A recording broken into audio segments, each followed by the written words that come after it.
if you're watching this video, it means my computer's been finally fixed and I can start doing videos again. Yeah, in case you didn't know, I was having some computer problems and that's why I went dark for a while there. Follow me on Twitter. So 2015, for TV animation, it wasn't a great year, but wasn't really a bad year either. It was kind of somewhere in the middle. I mean, there were some good shows and some not so great shows, but for the most part, I thought the majority of the stuff that came out was just kinda okay. Which actually made making this list a bit difficult because there wasn't too many shows I thought were truly horrible. And I think that was the problem with last year's list too, because a couple of the entries on there I didn't hate, I just really couldn't get into them. Like, stuff like Mike Tyson Mysteries. Like, I don't hate Mike Tyson Mysteries, it's just not really my thing. So before we get to the list, let's lay out some rules, and I think this caused some confusion last year. So I'm going to make this as clear as possible. These are new shows. These are new shows that premiered in 2015. So if you're wondering why Teen Titans Go or Breadwinners are not on this list, it's because they didn't premiere in 2015. They're horrible, horrible shows. I hate them. But they don't qualify for this list. Also, like I said, a lot of shows that came out in 2015 were mostly just okay. I guess we can consider 2015 the year of mediocrity. So keep in mind that I don't hate a lot of these shows on this list. Most of them just didn't really work for me or just were kind of disappointing, with the exception of number one, but we'll get to that. So take some of these entries with a grain of salt, and if you like any of these shows, fine. Just know that it didn't really work for me. Alright, number 5, Miraculous Ladybug, or Miraculous Tales of the Ladybug and Cat, whatever. This was the subject of my most recent Rob watches.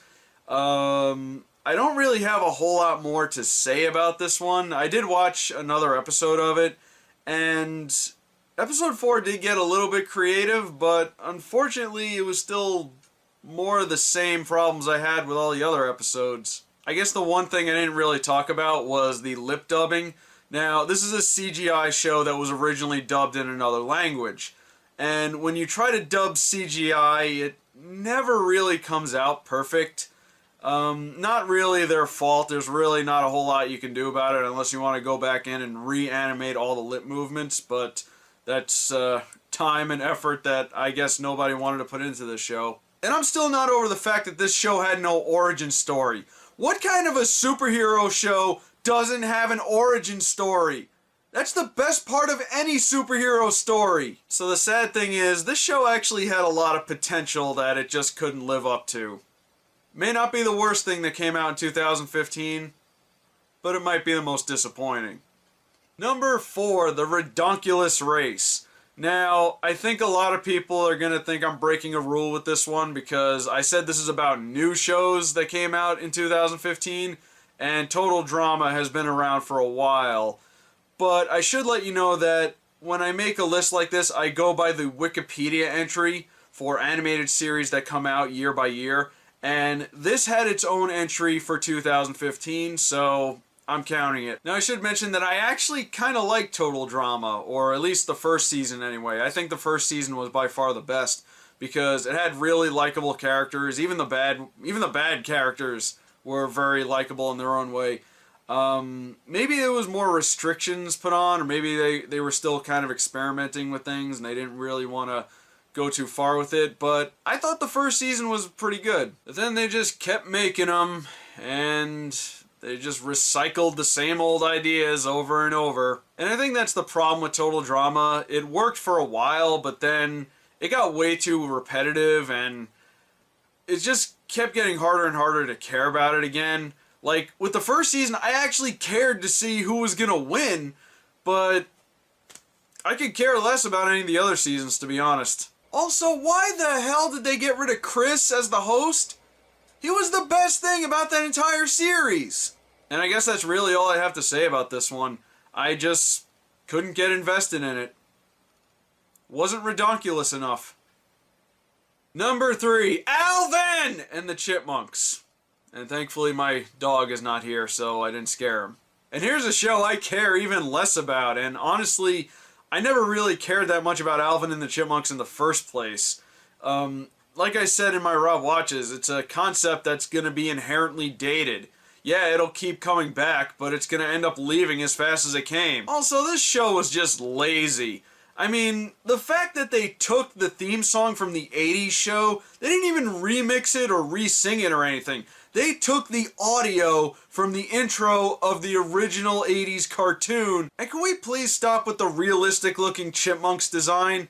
You don't even have to make them look like that. It just makes them weird and creepy. We can only hope that Star Wars put an end to this franchise once and for all. Number 2, now we're gonna really get into it. Pig Goat Banana Cricket. So, when I did my Rob Watches on this one, I did give it praise for its competent structure and pretty good comedic timing. Unfortunately, that charm wore off very quickly. One thing I probably didn't go into much when I talked about it in my Rob Watches video was how ugly this show is. Just the character designs are all squiggly, and the use of browns and greens in this show make it look like it has some kind of disease. But again, points for effort, which is what kept it from being number 1, honestly. But ultimately, this show is kind of forgettable. I'd also like to point out that this is the 3rd Nickelodeon show on this list. And I know Alvin and the Chipmunks and Miraculous Ladybug came from France, but they're on Nickelodeon. Somebody picked those shows to be on Nickelodeon. So, I'm counting them as Nickelodeon shows. It does make me sad that every time I do a worst list that Nickelodeon has to dominate it. And I've been saying it many times before, but Nickelodeon needs to just do something with their programming because this should not be happening. But I guess I should be glad Nickelodeon didn't take the number 1 spot. Number 1, a show I really didn't get a chance to talk about last year. A show I honestly didn't really watch until the end of the year when I was making this list. A show I didn't want to watch. And I'm sure you can all guess what that is.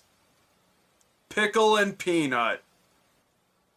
Where do I even start? Okay, this show is just the epitome of pointless, mindless nonsense. Like, stuff happens in this show and then they cut away to some random thing, and it's hard to even describe to a person.